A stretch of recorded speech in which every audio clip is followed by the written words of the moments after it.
Good evening and welcome to Girard College. We're so privileged to have you here with us this evening. We welcome Ambassador Power and all of our distinguished guests from the World Affairs Council, as well as our students, faculty, and staff, and alumni from Girard College. I'm Sylvia Bastani, Vice President of Advancement and Strategic Partnerships, and it is my pleasure to welcome you on behalf of President Dr. Heather Wathington and all of our faculty, students, and staff. If you're not familiar with Girard College, you can raise your hand if you're a first-time visitor here. We are a full scholarship. Hey, there you go. See how wonderful that is. If you're not familiar with Girard College, we are a full scholarship 1st through 12th grade boarding school for children in need. Our students live and learn how to be dedicated scholars as well as informed citizens right here on this campus. And tonight is a wonderful example of that. Just prior to the reception, Ambassador Power generously shared her time and experience with our students, faculty, and staff, and we thank her for that. In the tradition of our founder, Stephen Girard, we encourage our students to live lives of social impact. And in that mission, we have a great partnership with the World Affairs Council of Philadelphia. And tonight, one of the leaders in forming that partnership, Bill Gallagher, is with us this evening, and later on will receive an award for his extraordinary leadership in the partnership between Girard College and the World Affairs Council of Philadelphia. Recently, our students have participated in the Summer Global Seminar, International Student Summit, and soon with the Model Senate, as well as the Global Scholar Certificate Program. And of course, tonight's program is part of our partnership. We want to thank Craig Snyder, President and CEO of the World Affairs Council, and of course Ambassador Power, for bringing this wonderful program to Girard and spending time with our students today. Your story is so important to all of us. And now please welcome the President and CEO of the World Affairs Council of Philadelphia, Mr. Craig Snyder.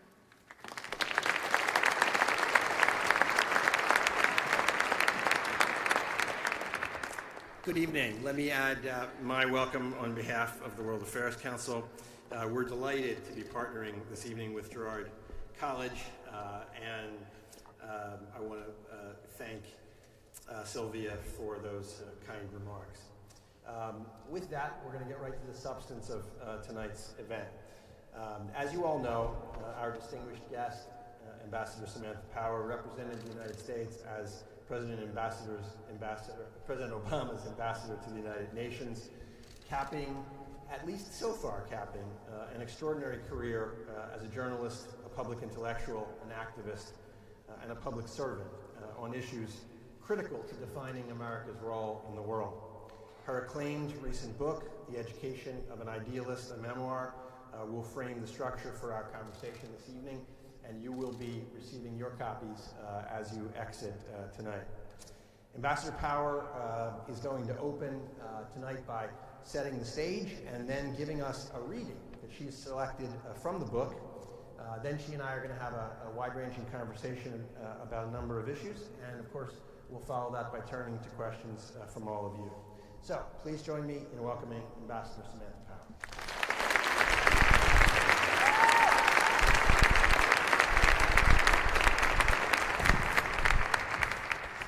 Thank you all, and thank you, Craig, for your leadership. I think World Affairs Councils are becoming ever more mission critical in this country as the case for international engagement and U.S. leadership become more contested, and as the crises and challenges that exist beyond our borders are more and more prone to come home to roost. And so it just becomes more and more important that this constituency that's represented here in this room, whether in young people or the rest of us is engaged on these issues. And so I'm delighted to be here. So you asked me to start with a reading. It's a pleasure to do so. I have chosen to read from this book. It's not a sales pitch because you're getting a book when you leave, so it's not even for any kind of crass reason.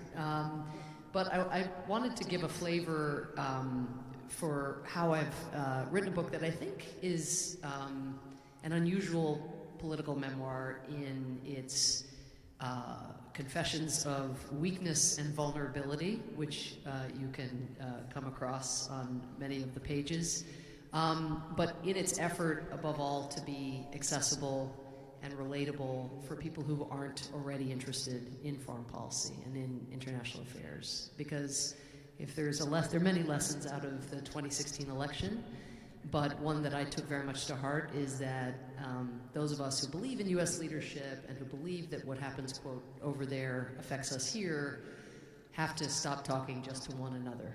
And so I've tried to write this book in a way that kind of opens the aperture. And the way I've done that is to talk about romance, failed romance in some cases, successful romance in the end, luckily, in the nick of time. Baseball, lots about baseball. I moved to America in 1979, as I was telling the students earlier, and moved not that far from here to the home of the then arch rival Pittsburgh Pirates. No longer arch rival, I'm afraid, for the Phillies. But and I write about all that. I write about, trying to have a child when I'm working at the White House, miscarriages, fertility, things you don't expect necessarily in a book that also talks about Ebola and Syria and other weighty issues. But again, I think it's all of our responsibility to broaden the conversation, and at a time of such division, my way of doing it was to try to tell a story. And so the excerpt that I thought I'd read you tonight, because we're on the cusp of the Iowa caucus in the Democratic primary season, is from a chapter called Yes We Can, which was, of course, became candidate Obama's slogan. And it is an excerpt taken from a time when Obama was 25 percentage points behind in the Democratic race against Senator Clinton, and also behind John Edwards at that point. And when the campaign that he was waging, this is in advance of Iowa, which he would go on to win, the first caucus, but when the campaign that he was a part of and that I was getting to be a part of, my first political campaign, was in a complete shambles. So that's what this excerpt is taken from that time. It's the spring of 2007. That's, of course, Iowa's January 2008, and Iowa would prove the turning point, and he would, of course, go on to get the nomination. But it didn't look like it at this time. As I worked at my computer in Winthrop, Massachusetts, in the spring of 2007, I received an email that was clearly not intended for me. Cass Sunstein, a University of Chicago law professor and an Obama campaign advisor, had written, quote, "Martha, isn't this campaign law group a disaster? As in worse than, say, anything?" End quote. I had met this Cass once before at an academic conference. We had struck up a lively conversation, and I'd learned that, like me, he was an avid squash player and Red Sox fan. But we had not kept in touch. Cass had seemed almost incurably cheerful during our brief interaction, so the sour tone of his email surprised me. But since it was addressed to Harvard Law School professor Martha Minow, I deleted the message and went about my day. I soon realized, however, that I was not the only accidental recipient of Cass's private lament. Neither Cass nor I were full-time or paid Obama campaign advisors. We were professors who contributed policy ideas by telephone and email to candidate Obama's campaign and who spoke publicly on his behalf. Obama's core paid staff had assembled a working group comprised of legal scholars to inform the candidates' views about an assortment of pressing issues, including how to go about closing the Guantanamo Bay detention facility. Obama and Cass had been colleagues at the University of Chicago, where they both taught classes on constitutional law. With a possible Obama speech on the rule of law approaching, this group, this informal law group, had produced nothing. In expressing his frustration to Martha Minow via email, Cass had mistakenly autofilled the entire senior staff of the Obama campaign. His criticism of this law group caused wide offense. Danielle Gray, the immensely capable lawyer in charge of domestic policy, took it as an insult to her leadership and forwarded the email to me saying, quote, "Can you believe this asshole?" End quote. Sorry, students. A friend of hers converted part of Cass's email into a large poster and hung it on the wall at Obama campaign headquarters in Chicago. Danielle Gray, ... worse than say anything, ? I felt for Cass. Like most mortals, I had suffered my own email mishaps. Not long before, I had been set up on a blind date by Tom Keenan, a friend and fellow professor whom I'd come to know through his research on mass atrocities. The date had not gone well. I wrote to Tom with a rundown of all I didn't like about his friend, asking how he could have conceivably thought that we might get along. I stressed that the incompatibilities with his friend were deep, and I signed off the email, quote, "I think, Tom, as the old saying goes, you can only make them dress better," end quote. I don't actually believe that this is an old saying. I will note now with the benefit of hindsight, but somehow at the time I thought it was. As soon as I hit send, I heard a ping in my inbox. It was the message I had just sent, freshly delivered as an incoming email. Within seconds of that first ping, I heard a second. I had received a note from my friend Tom, which simply read, "You didn't." I put my head in my hands, and I slowly typed, "I did." Tom and I were part of a listserv of thousands. No, it gets much worse. We were part of a listserv of thousands of genocide survivors, activists, and scholars, and I had accidentally sent the note savaging the blind date to the entire list. Years later, when I was serving as U.S. ambassador to the United Nations, people who had received my email would still exuberantly quote my words back to me. "You can only make them dress better." So that's just to give you a flavor, but I reached out to this Cass because I had sympathy for him, because I had made this mistake myself so recently of sending something that you think is meant for one person that goes to everyone on the earth.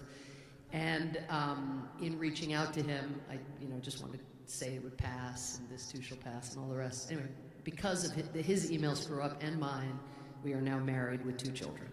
So there you go.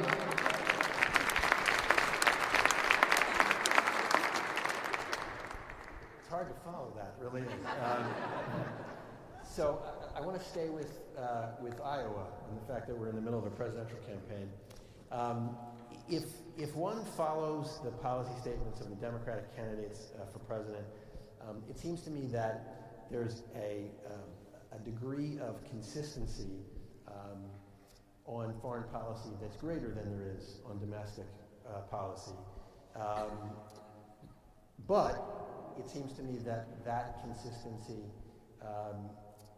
in comparison to President Trump, bears discussion. So it seems to me like when President Trump acts like a hawk, most especially on Iran, but also when he was threatening war with North Korea, the Democratic candidates sound alarms about U.S. military engagement in the world and call for a more circumscribed approach.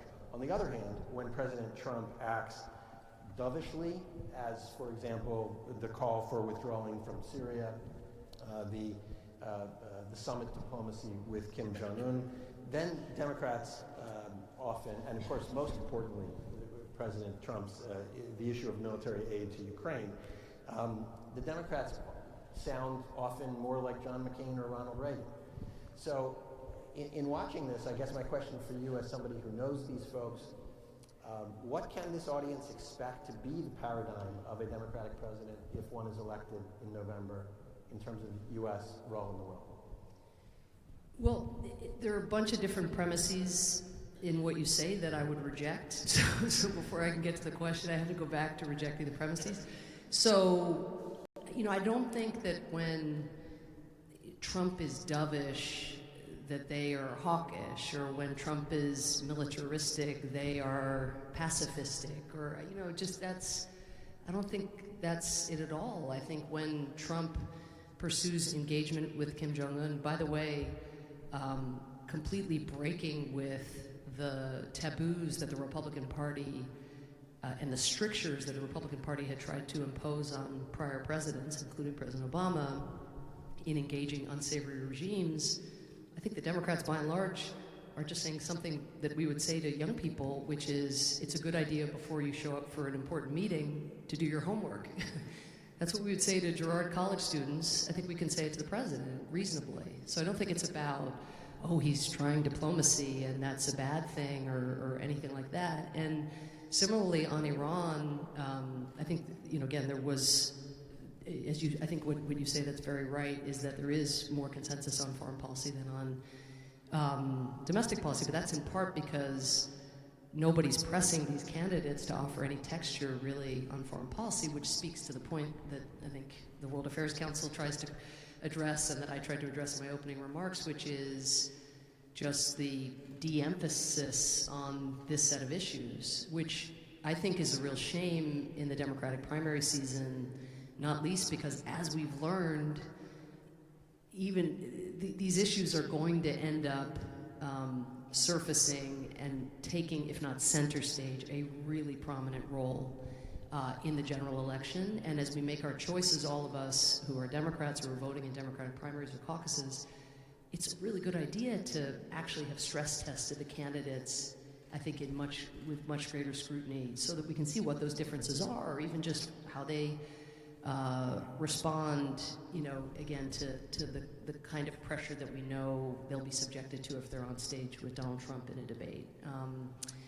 And I think, again, on Iran, most of I think Bernie, probably an exception. Elizabeth Warren was a little unclear on where she was on that. But again, it wasn't thou shalt not use force in the Middle East. That wasn't the Democratic primary candidate's position by and large. It was similar, even though it was a use of force and not a use of diplomacy, but it was, have you thought about this? Have you notified our allies? Did you even talk to the Israelis or the Saudis? Your two closest partners in the region.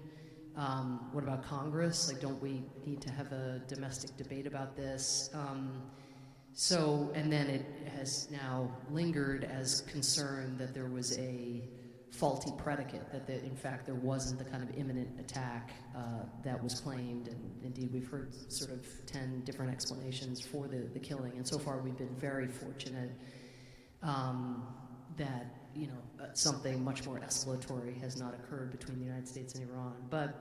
But so anyway, I think that therein madness lies if we fall prey in a way for the he's tough, she's weak, this and the other. I think it's much more about how you go about trying to be tough with Iran when Iran is attacking Americans, how you go about doing engagement, whether with Iran or North Korea, when your prospects for success are also colored by the decisions you've made to really disrupt alliances, whether in Asia vis-a-vis North Korea or with the Europeans and others vis-a-vis Iran. And I guess just the last thing I'd say is I think among the candidates, and this gets to partly because they haven't been, over the life of the campaign, they haven't had to develop a huge amount of fluency.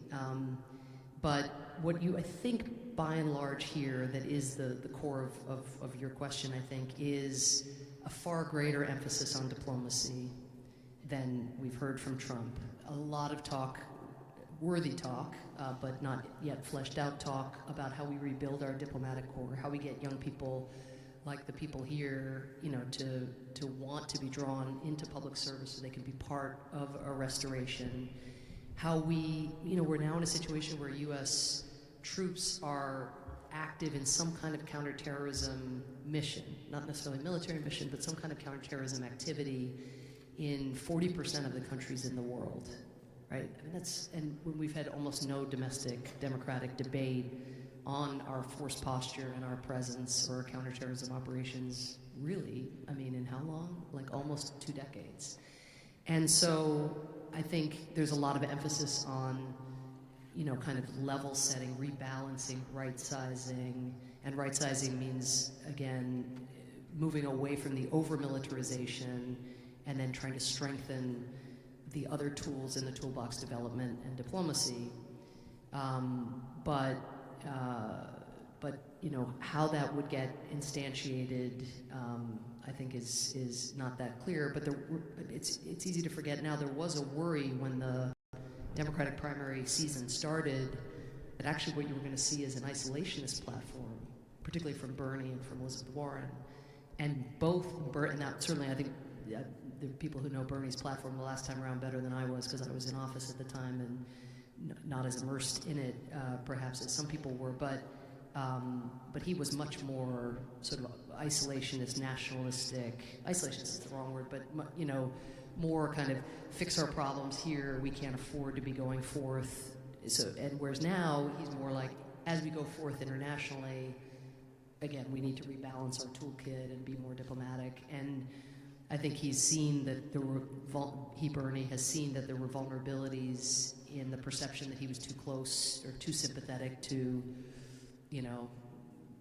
sort of former communist revolutionaries and kind of radicals, that network, on the left was something that would do him no favors. And so he's now sort of stood up more against kind of authoritarian leaders. But you don't hear "Come home, America." You don't hear, you hear the same "bring the troops home" that you hear from the president, but you don't hear "this is a time to turn away from the world." I think in part because it wouldn't, I think there's a sense that probably wouldn't get you across the finish line to win, but in part because that sounds too Trumpian, and they are trying to distinguish themselves, I think, from him. Thank you. I want to stay with this idea of sort of what we can expect if there's a Democratic president on 3 issues. The first one being Russia, right? So after, for decades, the Democratic Party was the party that advocated peaceful coexistence, trying to find a rapprochement with the Soviets and then with the post-Soviet Russian state. Now we do hear a lot more what would have at one time been called hawkishness. Certainly an identification of Russia as a strategic rival. The talk about Ukraine and the importance of the United States supplying military aid to Ukraine sounds, again, an awful lot like what historically, not too long ago, might have seemed like a more Republican approach. So I guess my question is, do you think there really has been a sea change because of events in the world in terms of the democratic approach to Russia?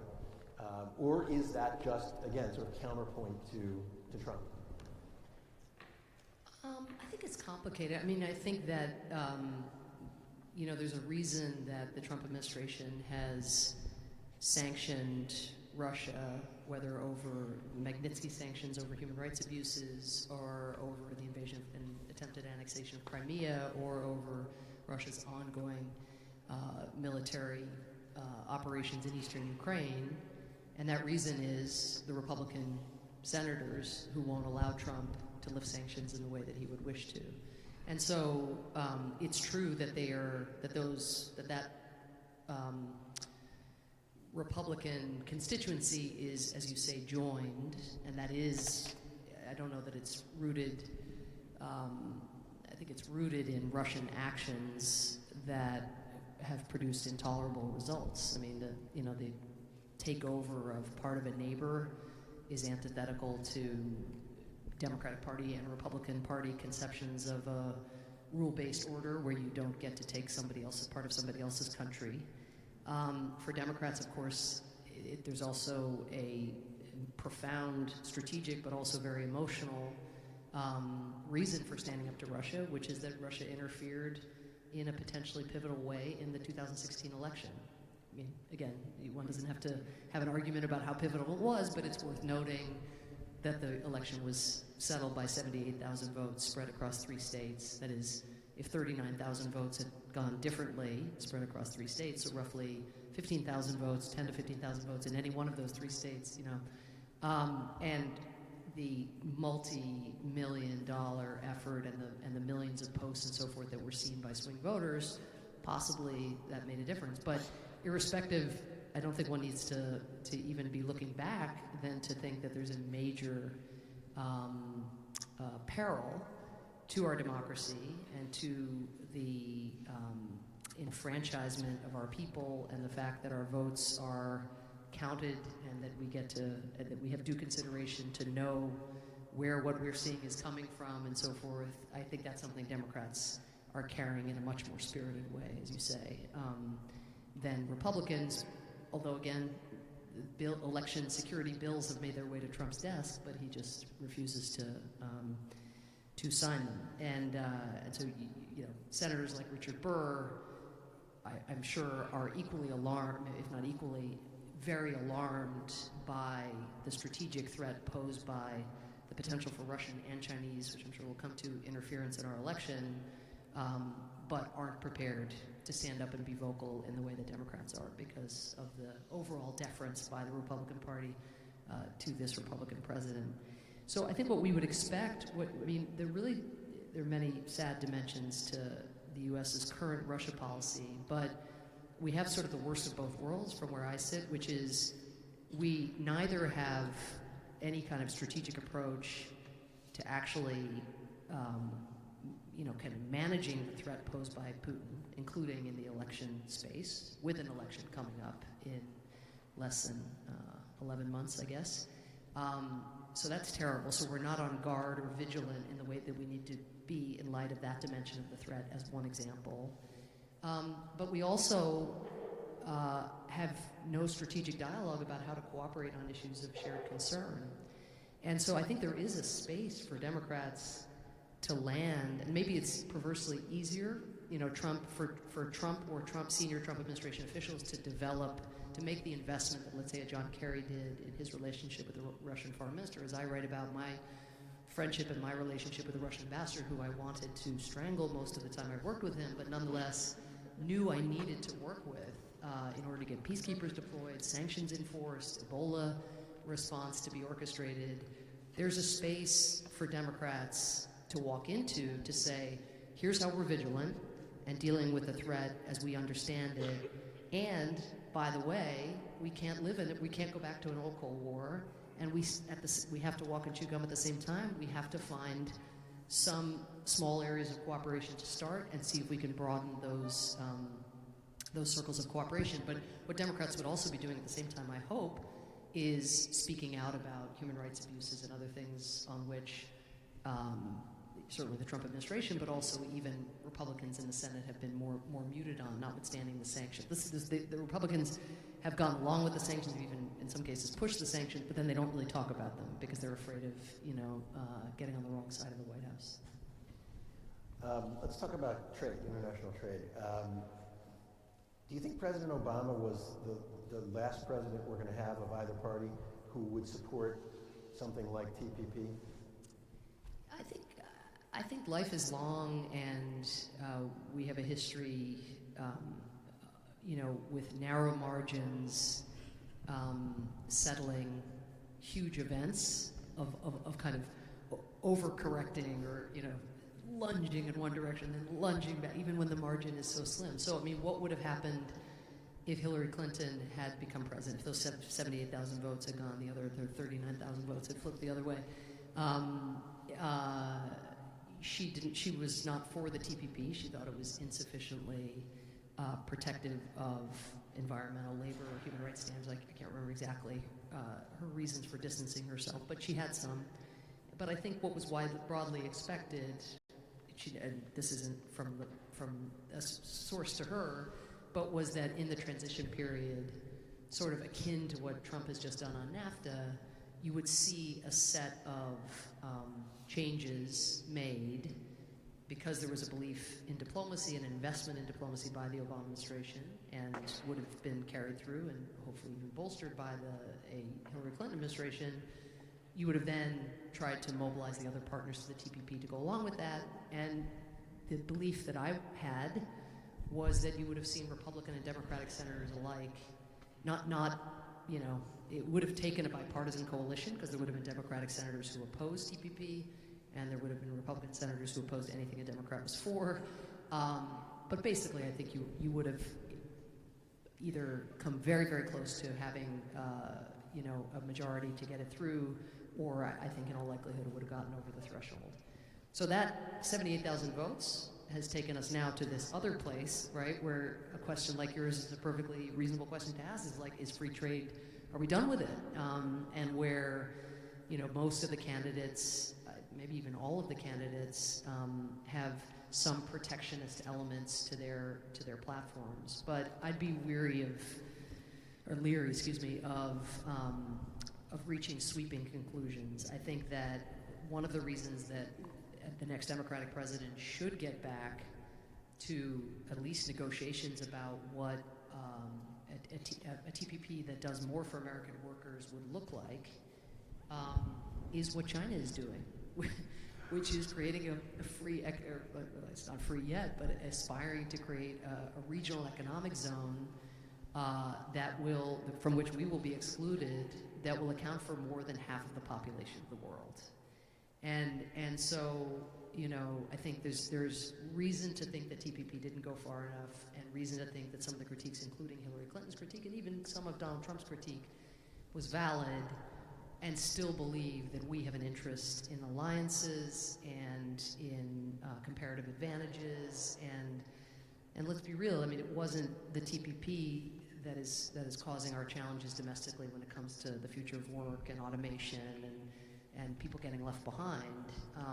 We can blame treaties all we want, but we're going to have far less success turning back the clock than we are having a set of domestic policies that actually look out for those people. And so, I think there are going to be changes that are made, but to sort of surrender the international economic space to China, which there's a risk that with the rhetoric that some are doing, I think would be a mistake for our interests.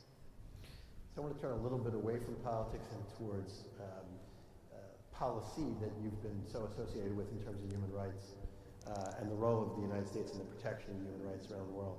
The first question I want to ask you about this is, for decades, presidents of both parties have talked about the promotion of democracy and the promotion of human rights almost synonymously.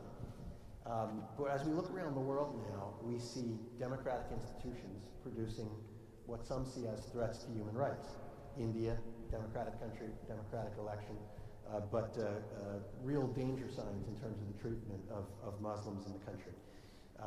Poland and so on. You can go really around the world, and some would say even including the United States. So the question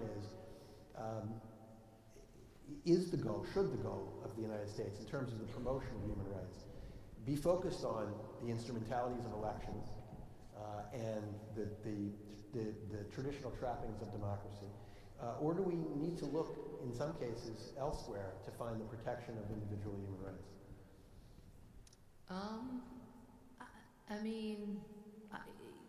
I think democracy is a very broad term. It doesn't have a huge amount of content to it other than elections, as you say, and it would be a shame, and we've seen this movie before in the Reagan years, where we were sort of indifferent at times to the treatment of people within societies, as long as we could kind of attach a label to it that put it on kind of quote unquote our side of the ledger. And so you're absolutely right that what you're starting to see in many democracies around the world, not just starting to see, but you're seeing, again, a resurgence in some places or some of these new trends in other places, but is, kind of majoritarian rule. So the ballot box, because you're a majority, you win. And then you take that ballot box and you ignore minority rights, or you trample them, or you backslide on them, depending on how severe the crisis is. So, my view has always been, not starting with this human rights recession that we've been witnessing around the world for the last 10 years, my view has always been that mere elections tell you very little about the substantive content of people's lives and that mere elections, if that's what we're promoting, it's all of there are a set of very dangerous side effects of repression, including spillover into neighboring countries, including the suffering of people themselves, including instability of market. I mean, there depends on the country that we're talking about, but it's essential for the United States, the United Nations, other democracies, liberal democracies that respect minority rights and human rights, to be standing for the enabling environment within a society to bring about the kind of stability that we've long said that democracy promises. Democracy is not stable if rights within an electoral, a system where people get to vote and then that's all they get to do, that's not stable any more than democracies that respect civil and political rights but ignore the economic and social welfare of their citizens, any more than that can work. So again, it doesn't feel like a radically new, it feels like it's a resurrection in different form of different debates that have been had over the years. Jimmy Carter, notwithstanding again, inconsistent application of human, he brought the human rights language to the fore. Reagan threw out that language and began to speak in terms of democracy and, invented or at least popularized the phrase, he may be a son of a bitch, but he's our son of a bitch, and would look to find some kind of sometimes fake elections to kind of ratify. George W. Bush came along, initially not very interested at all in the language of human rights or democracy, and then really centered on freedom and liberty in the wake of 9/11 and the invasion of Iraq, and that was the frame. But the really important part is content and leverage. I mean, the bigger issue, I think, than language and how we go about doing it is China's rise and how many countries they can pull to their side, wanting to look away from anything inside a country, whether they're having an election, which won't happen in China anytime soon, or whether they're trampling social and economic welfare, or whether they're trampling civil and political rights. I mean, the bigger issue is that within the UN, China's pulling more, and by the UN I mean in the world, so forget even the institution, but just in the world itself, China's pulling more and more countries into this fold of what happens within a society is the business of the leaders and no one else. And that's going to matter because, I think democracy and being able to vote your leaders out of office is a critical complement to the rest of the human rights corpus. So you need an emphasis both on replenishment and elections, and again, the values enshrined in the Universal Declaration of Human Rights. So, in your time in the Obama White House, there were many cases in which these issues had to be grappled with, obviously. One that comes to mind that I'd ask you to talk a little bit about is Egypt, where there was a democratic revolution that led to free elections. Those elections resulted in the election of a Muslim Brotherhood president, and then there was a military coup to overturn that election. Some observers look at that and say the Obama administration was slow to decide how it wanted to see the election, the coup, and which side the United States wanted to be on. What can you comment on that? Sure. I mean, I think there's plenty of reason to be critical of the Obama administration. I don't write about Egypt in the book, and instead of the Arab Spring cases, look at Libya and Syria. But on Egypt, I think there is a huge amount, I was talking to the students about this earlier, there's a huge amount of gravity in the U.S. governmental apparatus toward states, toward governments, toward whoever is in charge. And so I actually think Obama on the front end, when people rise up, come to the streets, come to Tahrir Square, and Mubarak, this seemingly forever leader of Egypt, is clearly in peril, I think Obama really had it right. I think he had the timing of his engagement with Mubarak right. I was on those calls listening to him. He was in effect arguing to Mubarak, look, get where you're going to get. Like, this is either going to end in terrible bloodshed that will stain your legacy and that will be very hard ever to put back in the box, or this next generation, they want change. They don't want a hereditary authoritarian situation where Mubarak just hands off to his son. And so Obama, in effect, kind of, he doesn't say, I'm going to cut off everything if you don't do this, that, and the other thing, but he basically just has a has a conversation leader to leader that's like, this isn't going to end well. You should leave. And people criticize Obama and said, he's a half step, or he's a step behind, or he's this. He couldn't be too far out. He couldn't be out. The street wasn't calling for Mubarak to leave initially. They were calling for a succession plan and different reforms. And so I think he was a baby step behind the street and a step ahead of where Mubarak would have been on his own. I think that was the right place to be. But then, like you say, then Egypt elects Morsi, and they elect Morsi in part, maybe that was the majoritarian view, but also the Muslim Brotherhood and others were much better organized, partly because Mubarak had crushed civil society for so long, so the Muslim Brotherhood could get incubated in prisons and in the mosques and so forth, and, but there was no secular version. But, maybe again, even if all things had been equal and it had been a level playing field, Morsi still would have won. And then, as you say, he does the thing that everybody's afraid of, which is he wins the election and then starts to, in effect, threaten not to have any more elections. It's like, I like elections, they produce me, now I'm good. And that's when I come back to, because again, I think what happened in the past is one thing, but like, what can we learn from it? What we can learn is that we have to do better, we democratic institutions all around the world, at not favoring any particular people, but favoring a set of principles that are applied. I know it sounds kind of corny and even impractical, but the principle is one man, one vote, of course, but also that it's not simply about the ballot. It's also about whether you respect then the judiciary and independent media and all the things that Morsi immediately began to walk away from. That's what our posture should have been toward Morsi, and instead I think the Obama administration, by and large, was pretty passive. And again, it was like, it's the state. Just like we've been too passive, I think, for decades when Mubarak was the president. And so we didn't like what was happening, we collectively. But again, the Pentagon has this military relationship with the state. The idea of rocking the boat there, leveraging the assistance that you have to try to have some influence on your leader.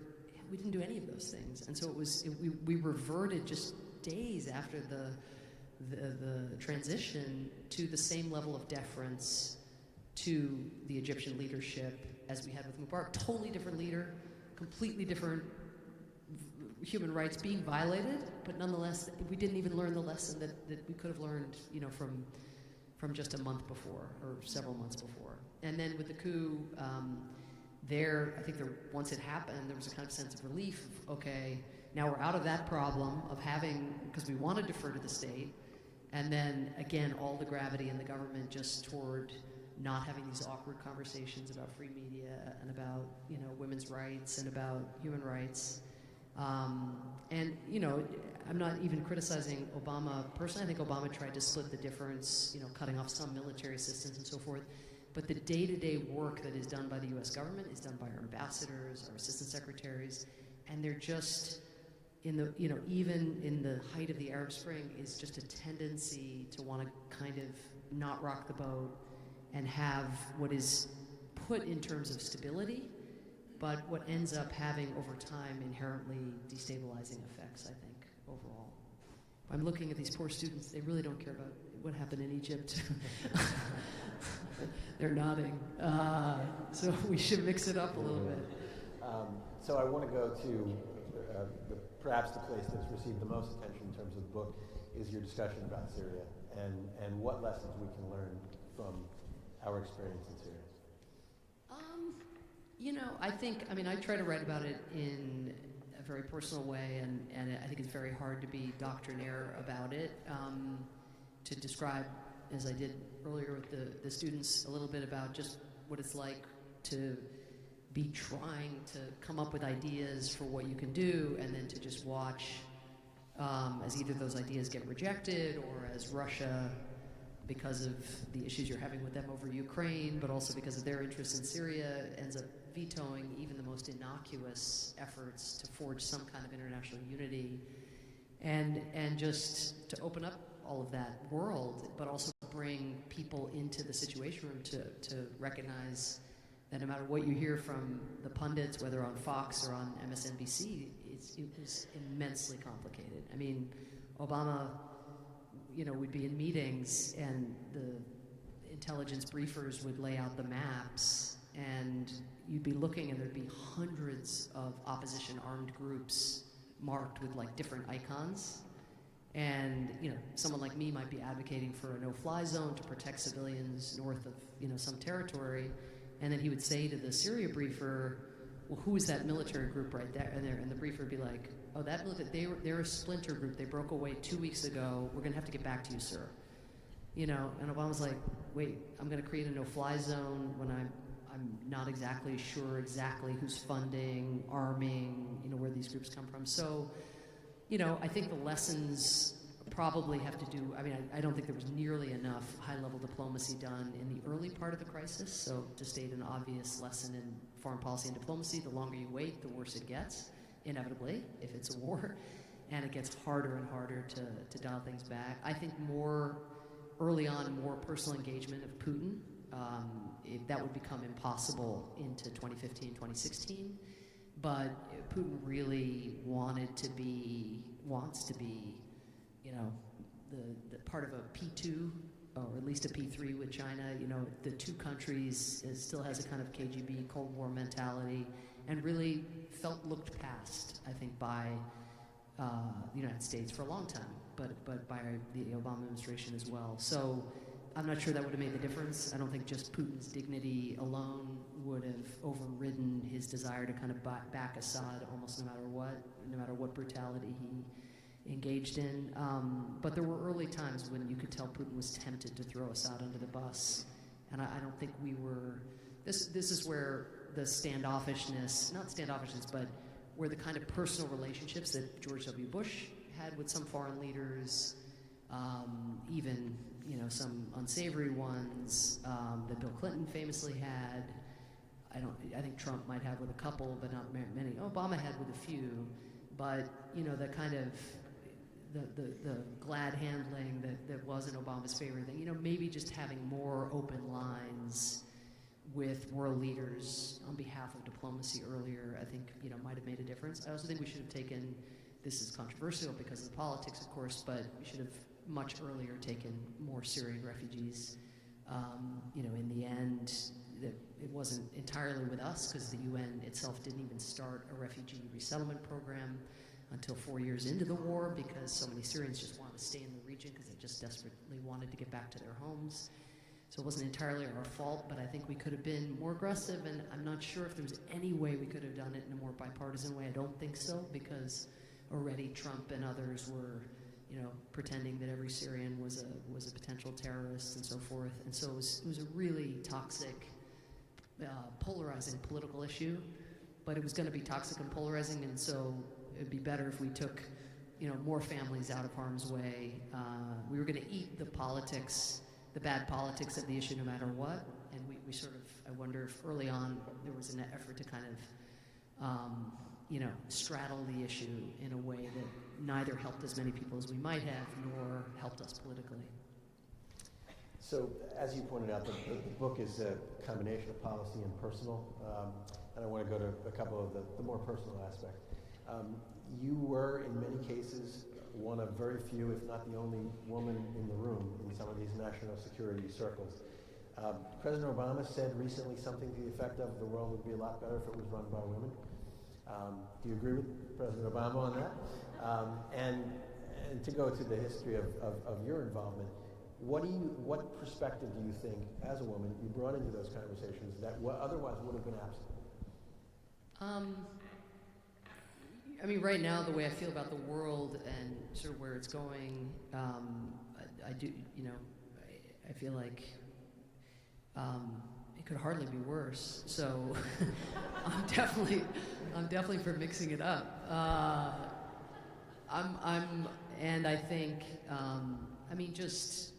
I write in the book about what I talked to some of the students. One of the young, I think Girard College students, asked me about what it was like to be the only woman at the table in so many of these discussions, and I described being at the UN and there being 193 countries represented.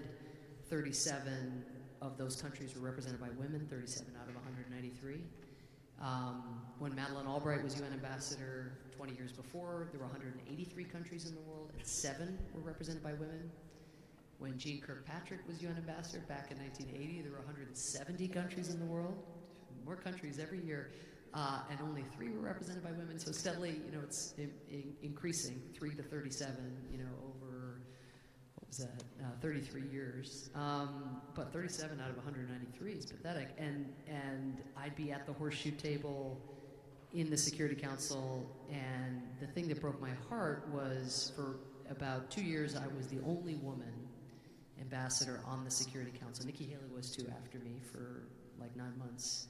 She was. And when I would sit in the Security Council chamber, the kind of legendary room where the Cuban Missile Crisis confrontation occurred, or where I might be, trying to duke it out with the Russian ambassador, I would see these tour groups of these school children be escorted into the gallery at the UN, and they'd be looking down and they'd be seeing one woman and 14 male ambassadors, and I would just think, like, these young girls and these boys, like, what you see matters, right? It's like what you think is normal.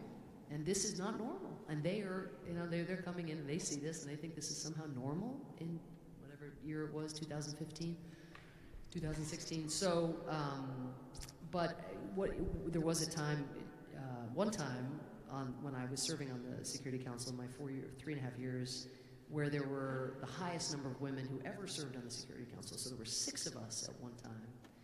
And what I would say, just in terms, we each represented our country. Like, just because you're a woman doesn't mean you have the same view on what you're going to do about Syria.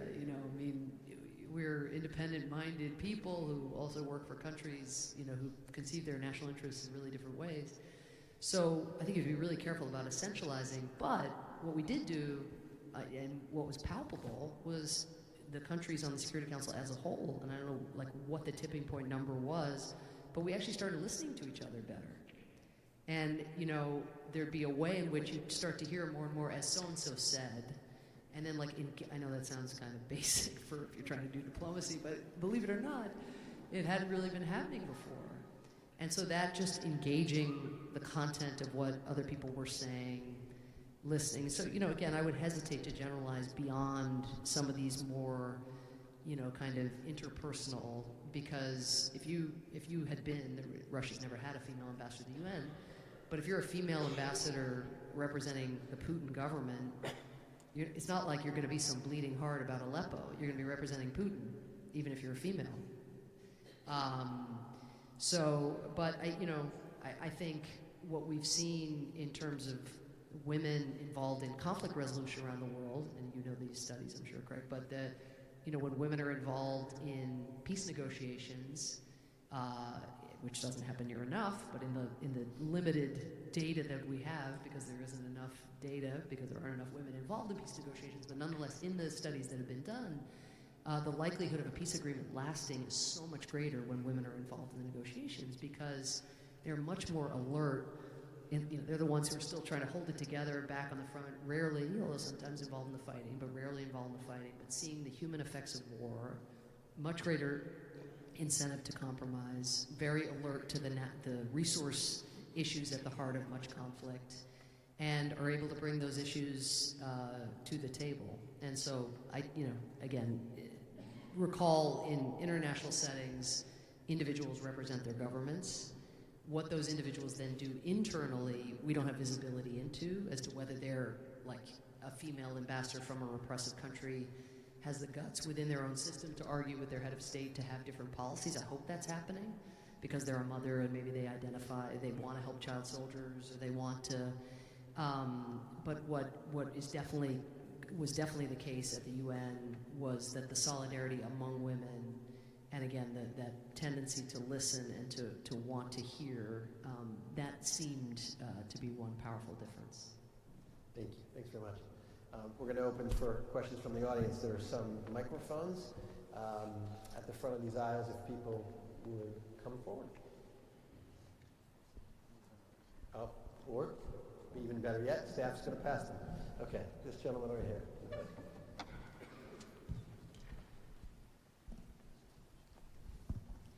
So, yes. Hi, Ms. Power. It's my pleasure to meet you here today. So my name is Andy Chen, and I'm from Bowdoin High School for International Affairs. My question here today is, for you to arrive at United States of America as an immigrant, how does it influence your political view? Thank you so much for the question. One never knows, of course, because you only live the one life. And so, but what I guess what I would say is, from when I lived in Pittsburgh, right from the very beginning, and maybe you have this experience as well. I don't know how long you've been here, but you're very much in the observer mode. So as you can tell, I can talk. Blah blah blah blah blah. I can definitely talk, but when you're new and when you're in a very dramatic transitional situation, you are watching. You're watching everything around you, and you're trying to understand, the dynamics and persuasion and how to fit in, and so from very young, that would have been a part of something that I was doing. And then after I lived in Pittsburgh for 3 years, and then went to the South, went to Georgia, Atlanta, Georgia, and totally different, much less of a transition, but nonetheless, for an Irish girl, to be in the heart of the Deep South and hearing people say, American by birth, Southern by the grace of God, was a little dislocating for me. And still same thing, just, even within America, just bouncing around, okay, we're here, got to adapt, got to figure out, and so those skills of observing, understanding dynamics, watching people, and not just blurting things out, are really helpful in diplomacy, right? Because you're always trying to get the measure of the group dynamics as well as the individuals with whom you're negotiating. And then probably more directly, of course, more than the young people who I was with, because there weren't many, I don't think there were any immigrants that I knew of, at least in my school in Pittsburgh. And similarly, in Atlanta, it was majority African American. My high school class, it was, as I write in the book, it was forcibly desegregated by the courts just the year before I came. And so there was definitely issues of diversity, but not issues of immigrants. Indeed, it was quite, there wouldn't be many foreigners or people of different faiths, mainly Christian community, so not a lot of that kind of diversity. But there's no question, compared to my peers, I was much more interested in what was going on in the world. And so even though as I was telling the kids earlier, all I wanted to be when I grew up was a sportscaster. I was a jock, and my way of fitting in America was to master statistics, to watch American baseball and to learn everything I could, and have a wad of Big League Chew, which is a form of chewing gum that they sell here in this country, in my mouth, as if it was tobacco. And I was a baseball card shark dealer. So that all those ways were my way of fitting in, and I wanted very much to continue because it was fun, and I enjoyed it, and I felt confident, I knew things, whereas the international, I felt insecure and not very knowledgeable. But I always had my eye out there on the world a little bit. So as I got older and became prepared to confront all that I didn't know, I had a little bit of a foundation, and I still had family who were living overseas. And every time I went back, and I don't know what your experience is like, but understanding how America is seen from the outside is also really helpful in terms of diplomacy. And understanding, coming from a small country originally, Ireland's the embodiment of a small country in many ways, but to also know in the positive sense of what America stands for, two small countries. Sometimes we're a bull in a china shop and we knock everything over, America does. But also, a small country's perspective, especially in those days, would have been that not a whole lot happens if America's not going to catalytically make it happen. Now that's not going to be the case there are going to be other countries like China that influences what happens in the world going forward. But that sense of what America represents to people who sometimes don't have the support of their own governments or might be being repressed, but that people are thinking about America more than America is thinking about them in certain cases. I think I carried that with me also. But thank you for the question. We'll come over to this side.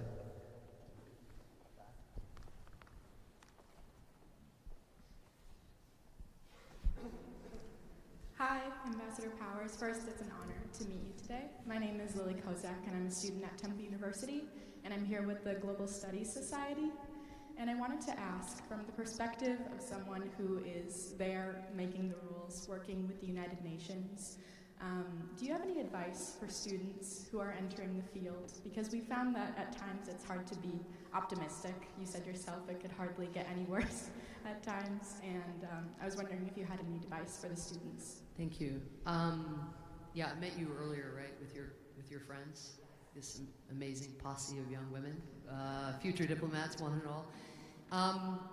You know, I'll share with you what I shared with the high school students from earlier, and then pivot to a different point. But what I think is a little overwhelming, if I were you, now, what I would find overwhelming, I believe, is just the sense of being small in the face of problems that just feel so big. And lately I've been thinking this a lot because, and you can choose your metaphor, but it feels like the Australian forest fires are like the most vivid, and the California ones were not that long ago, but kind of metaphor for and evidence of our smallness in the face of these big crises. And so, and also, there are so many challenges that grab the headlines or grab the heartstrings, I hope, that I think one feels, if I were you, I'd feel, how do I even choose? You know, there's the 70 million people displaced in the world, there's roiling tensions in the Middle East, there's, of course, climate change, there's rampant inequality at home and globally. You know, that's if you have an outward focus, and if you're looking here, there's gun violence and racial injustice and the rise of white supremacy. It's just like, jeez. And I guess what I said to the students earlier is you're not doing anything wrong, and you're not abandoning anybody. Well, you may feel like you are, but by choosing one thing to focus on. And so the way I would put this is know something about something. I think it is so easy to spread oneself thin and to kind of learn a little something about everything. I want to learn about Syria, and I'm going to learn about climate change, and I'm going to now learn about the new virus in China that's scaring the hell out of everybody. I mean, you know, and you can feel like you're foreclosing your options professionally if you choose, and you can feel like you're a bad person if you choose, if you're not working on climate change, you know, and you're of your generation. It's okay. Like, there's got to be a division of labor in this world, and we're going to do worse if everybody thinks they're fighting 50 things at once and not really digging in and developing the expertise, again, whether language, culture, science, engineer, you know, whatever, it depends on the issue.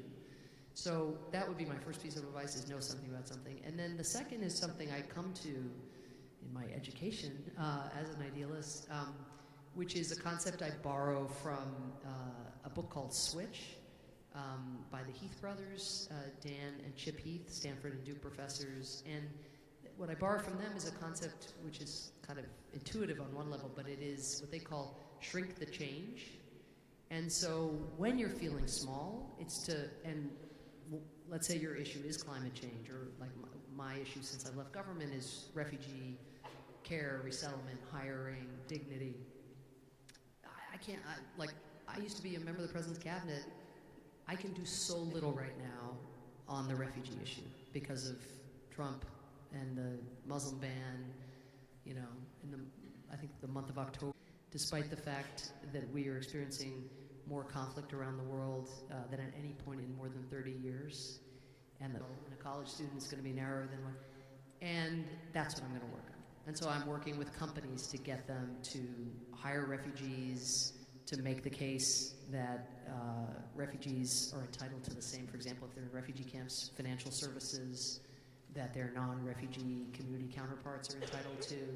So working with the private sector, and I'm working with an organization of lawyers to sue the Trump administration.